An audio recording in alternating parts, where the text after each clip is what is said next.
Hey guys, welcome to your Unit 8 Lesson 2 notes on factoring with the distributive property. By the end of the day, you'll be able to use the GCF and the distributive property to factor polynomials. As a quick review of what, of what factoring means, let's factor the number 20. The reason this is important is because let's say you know that you can paint 20 square feet. So you need to figure out what is the dimension, what are the dimensions of areas that you can paint. Now, to make this problem a little bit simpler, I said the length of each side of the rectangle has to be a whole number. So we're not going to get super fancy, but what kinds of rectangles can you paint? Well, let's find some factors of 20. We could either do a 1 by 20 foot rectangle. That would be a skinny mini. We could get a really chubby guy and do a 4 by 5 foot rectangle, because up in front or up on top we saw 1 times 20 is 20. So we have 1 by 20 gives us 20. Awesome. And then down here on our little chubby guy, we've got 4 by 5, and then 4 times 5 is 20. That tells us we have 20 square feet here. I could count them all out, but you can do that. So you pause the video and you count them. I'm just kidding. We can also take this guy if we decided we wanted some middle ground and 1 was too skinny but 4 is too fat. We can go with 2 by, and then 20 was too long and 5 was too short. We can get 2 by 10 because 2 times 10 is still equal to 20. So here we found factors of 20 because they're all numbers that multiply to 20. Yay! So the process of finding those factors is called factoring. So that's funny. So the factors of 20 are all the numbers we found. 1, 2, 4, 5, 10, and 20. You don't have to just factor numbers. You can also factor polynomials as well. We'll do this by taking the distributive property and using it backwards. But first we have to spell distributive correctly.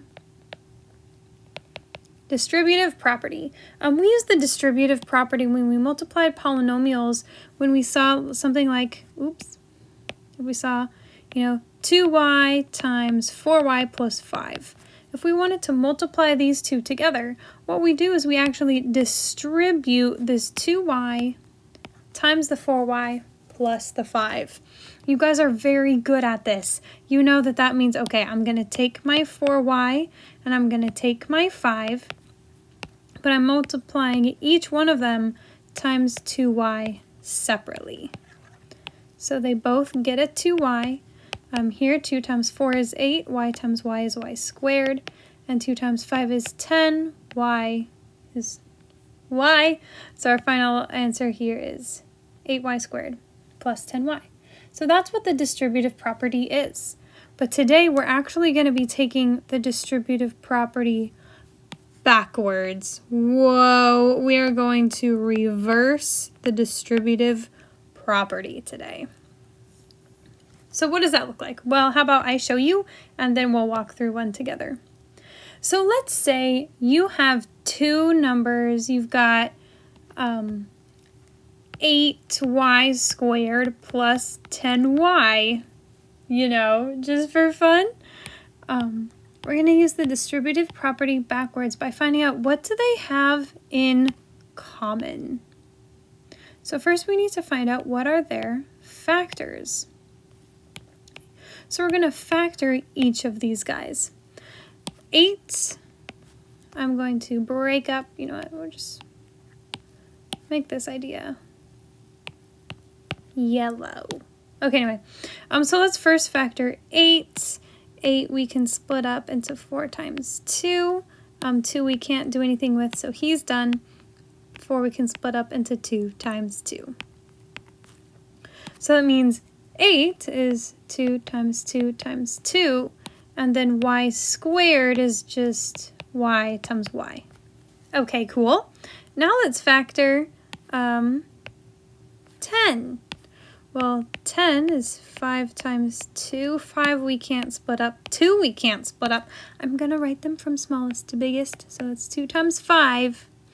And then all that's left is just a y. So we just have one more y guy in there. Okay, cool.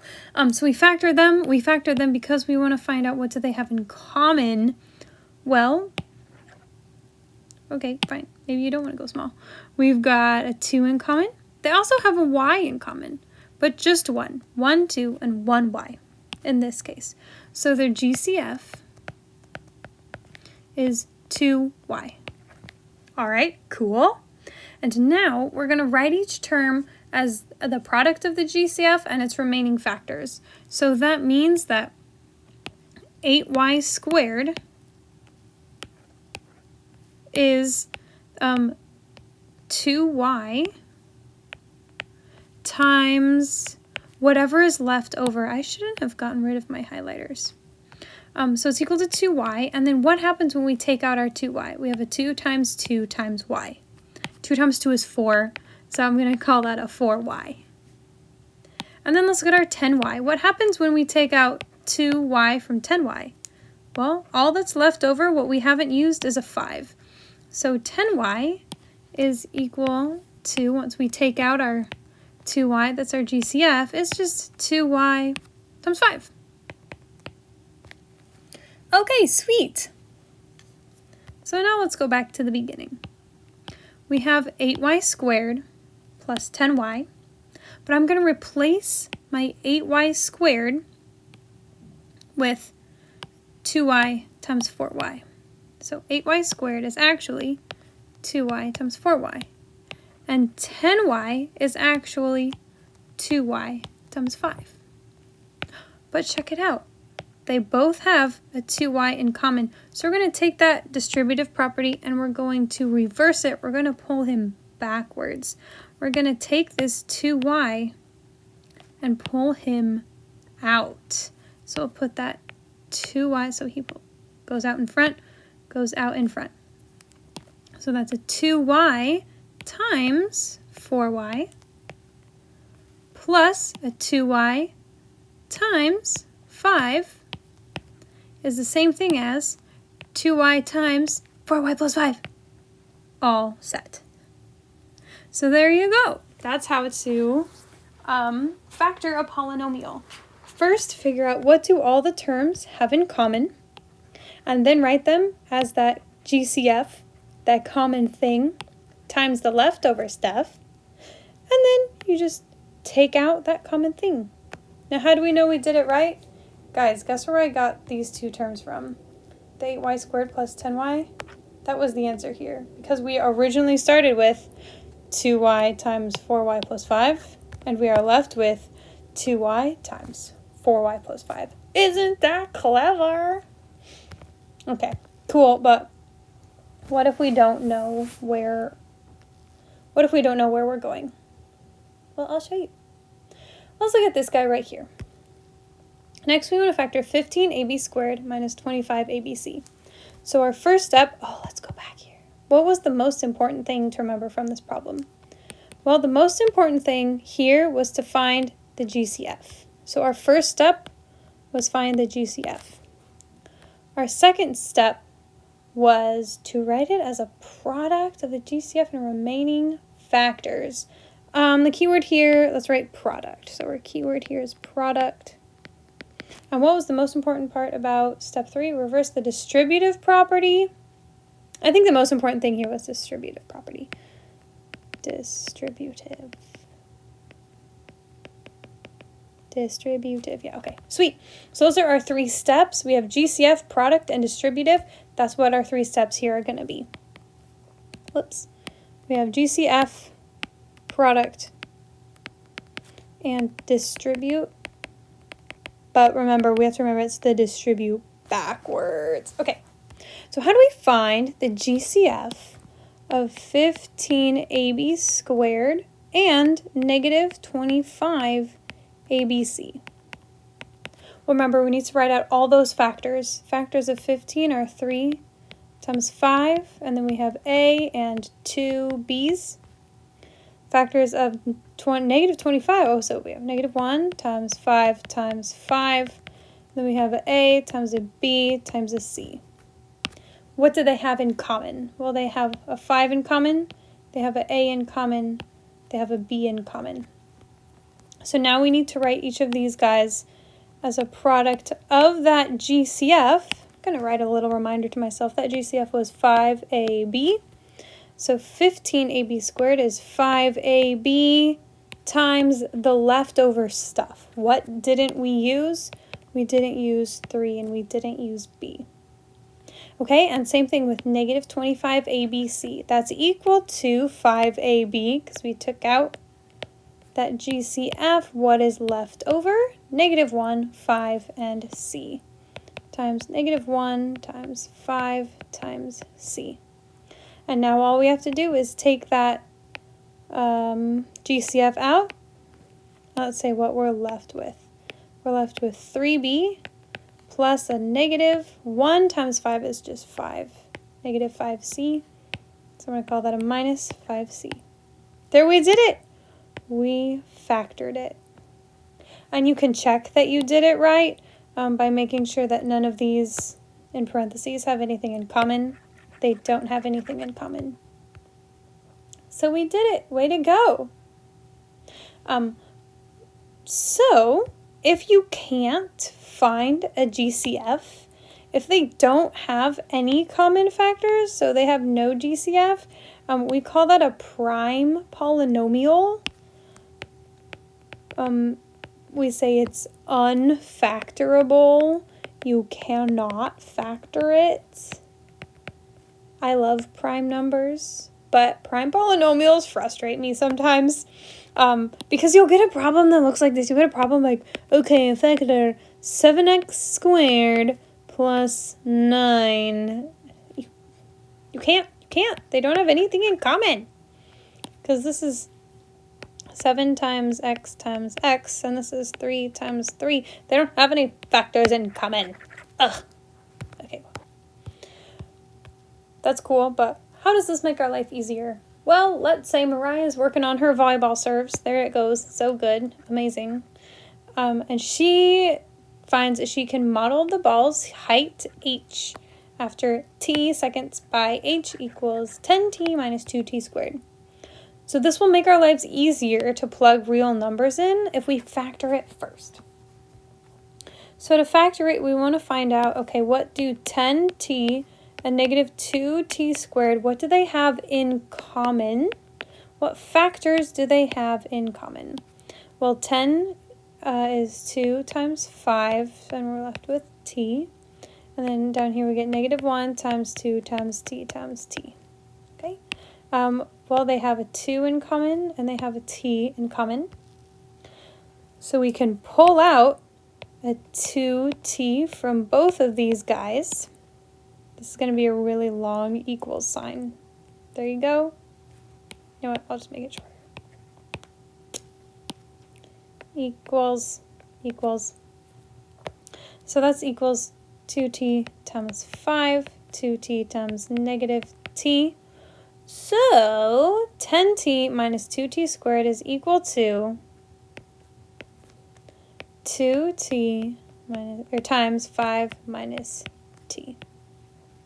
Okay, so we factored it.